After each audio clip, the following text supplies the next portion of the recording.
up, YouTube? It is Dark Beauty 9825 coming to you live, and today I'm going to be doing a video on how to save money in college. So the reason that I'm making this video is because for most people the winter semester has started, and for me I am in school from now all the way into May. So yeah, this is about to be, I feel like the winter semester is like the longest ever, and I just be the most stressed in the winter. Especially since it gets like such bad weather and cold in Michigan, and sometimes all you want to do is just cuddle in the bed and like that's it, like be all bundled up instead of sitting there worrying about what you got to study for. So anyways, with that being said, I wanted to kind of make this video because I know the start of the semester was up, and the quicker that I got this video towards the beginning of the semester, the more useful you'll be able to make these tips. The first tip that I have for you is, in order to save money and go into college, I would really recommend that you start at least your first 2 years in state or in district. So most of the times that will, especially in district, will involve going to a community college. But by going to like a community college for like the first 2 years will most definitely save you money, only for the simple fact that the classes that you'll be taking at the community college are the classes that you have to take out of university anyway. So you might as well just go to a school where it is cheaper to take those prerequisite classes so that you can save money. And even by saving money now, you'll have even more money for when you actually want to go to your university. So that's like the first tip, and I know a lot of people probably have suggested that to start off going to a community college first, especially in district. Like when you're in district and in state, that saves you the most money because literally it's like sometimes it's like $70 a credit hour.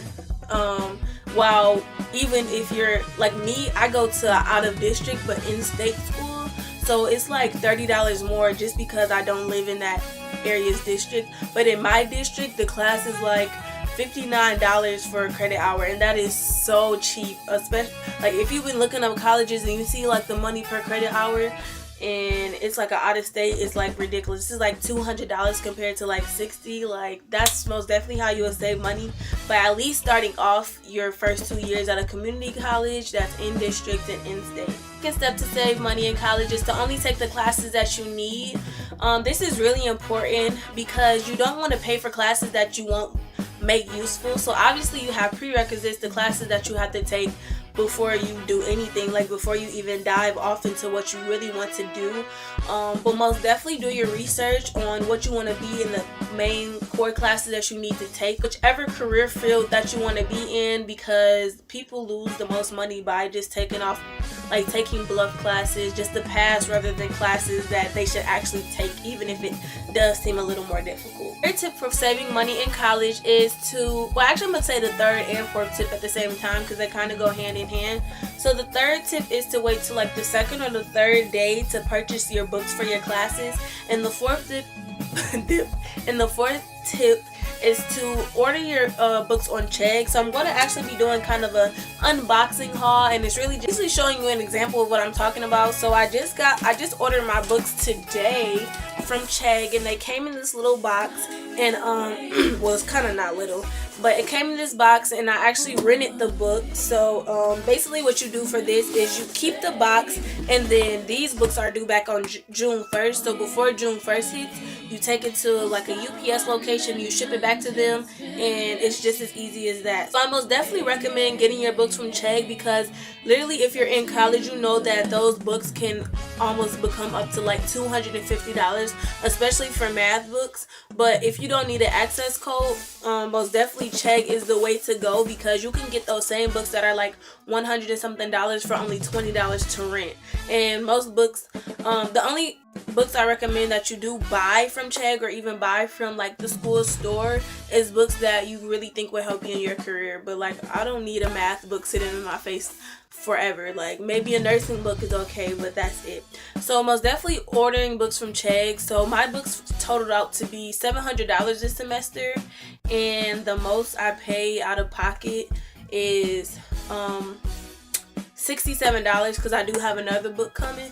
So compare $700 to $67. Like, that legit saved me so much money just by using Chegg. Well, I got the box open and this is what it looks like. I kind of want to show you because I know sometimes they put fun stuff in there, so that's why I kind of wanted to open it on camera. So they just put bubble wrap, and then this is my invoice and receipt. And what's this? Okay, this is a flyer. Oh, you get up to, oh, you can get YouTube Red or Google Play Music for free for 3 months, and all I have to do is go to this website to get that code. So they literally send you like cool stuff when you order it, so it's not only like you just getting books and that's it. Then they give you $20 to Shutterfly. Like, this is literally a gift card. It's not buy something and you get $20. Like, no, they give you a $20 gift card to Shutterfly. So I'm just too happy. They didn't give me that last year, I don't think. Wow. Then they give you a $50 gift card to HelloFresh. So basically you get $25 off your first 2 boxes plus free shipping. So you basically get $50 worth of free food.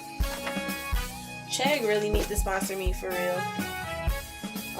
This is just a flyer to The Economist. Then they give you $2 off of Tide.